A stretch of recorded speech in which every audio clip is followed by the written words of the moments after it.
सरकार चलाते हैं वैसे तुम अपना परिवार चलाओ। क्या बात है, गठबंधन सरकार बहुत गजब है। वाह वाह वाह, गजब। दोनों की बात सुनकर मैं मन ही मन मुस्कुराया और आते ही बेडरूम में एक बोर्ड लगवाया कि रही मन पत्नी रखिए, बिन पत्नी सर सोन, पत्नी गए न उबरे मोती मानस चून। देखो साहब, अजीत जी ने बेटियों के लिए एक कविता सुनाई। मैं 4 पंक्तियां आदरणीय अजीत जी को समर्पित करना चाहता हूं। बहुत सारी बेटियां बैठी है कि 20 वपन बेटों का करते लेकिन उग जाती है बेटियां। कि 20 वपन बेटों का करते लेकिन उग जाती है बेटियां। हम जागृति बेटों में लाते लेकिन हम सहारा बेटों को देते लेकिन चढ़ जाती है बेटियां। और हम शिक्षा बेटों को देते लेकिन पढ़ जाती है बेटियां, लेकिन पढ़ जाती है बेटियां। और दोस्तों, आदरणीय दीपक जी ने माता पिता को एक कविता समर्पित की। मैं 4 पंक्तियां मेरी इन्हें भी समर्पित करना चाहता हूं कि धुंधली बेबस आंखों में कुछ सपने थे जो टूट गए।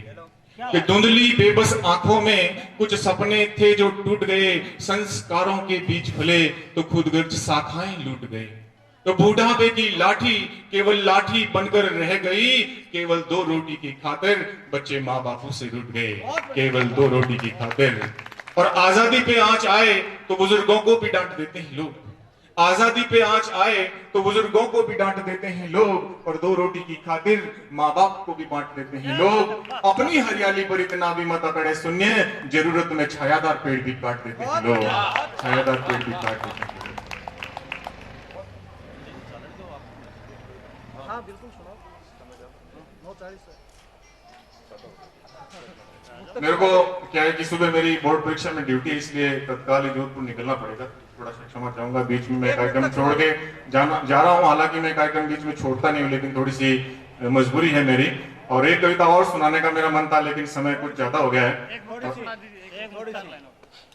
के साथ विदा लीजिए, कोई भी शेर मुक्तक कुछ भी। एक 3 मिनट की कविता मैं और सुना देता हूँ कि हम मंच पे बैठे हैं और दूसरे मंचों पे जब और इसमें तालियां बजानी इसलिए भी जरूरी है क्योंकि ये भूत अब भाग रहा है और भागते भूत की लगोटी आपको अगर खींचनी आती है तो खींच सकते हैं। अब देखिए साहब कि कवि कविता बेचता है, मंच पर जाता है और कविता बेचता है। उस संदर्भ में मां सरस्वती से एक कवि की मुलाकात होती है। मां सरस्वती दर्शन देती है और एक प्रश्न चिन्ह खड़ा करती है कवि के सामने। मैं मंच की ओर से एक कविता आपके बीच में रखना चाहता हूं। स्वागत कि कवि कविता बेचता है और मां सरस्वती कहती है कि मैंने तुम्हें आशीर्वाद दिया और तुम कविता बेचने लग गए, फिर मेरे आशीर्वाद का क्या प्रतिफल है। तो कवि मां सरस्वती को क्या कहता है, उस संदर्भ को लेकर, उस भूमिका को लेकर एक कविता छोटी सी है कि एक रात स्वप्न में मां शारदे से मुलाकात हो गई, झुककर लिया आशीर्वाद तो कविता पर भी बात हो गई।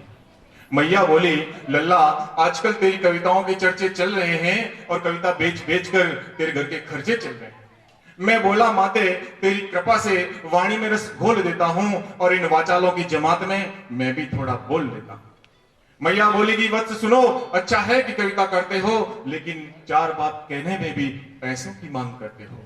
मैं बोला, माते तेरी वाणी को गीत बनाकर गाने का आदी हूं और कविता बेची है मैंने, मैं कवि धर्म का अपराधी हूं। लेकिन एक बात और सुनना माँ, फिर चाहो जो तुम मेरी सजा चुनना माँ। माँ मैंने जमीर नहीं बेचा, माँ मैंने इंसानियत नहीं बेचा, माँ मैंने चरित्र नहीं बेचा, माँ मैंने सपने नहीं बेचे, माँ मैंने अपने नहीं बेचे, माँ मैंने ईमान नहीं बेचा, माँ मैंने कर्तव्य नहीं बेचा। अरे देख बेचने वालों ने क्या क्या बेच डाला, बहन बेटियों मासूमों की इज्जत को नोच डाला। लोग नहर सड़कें पुल रेलों को खा गए, कॉमनवेल्थ के चक्कर में खेलों को खा गए। अरे ये कैसा घिनौना परिवेश खींच डाला कि जिस मिट्टी में जन्म लिया वो देश बेच डाला, जिस मिट्टी में जन्म लिया वो देश बेच डाला।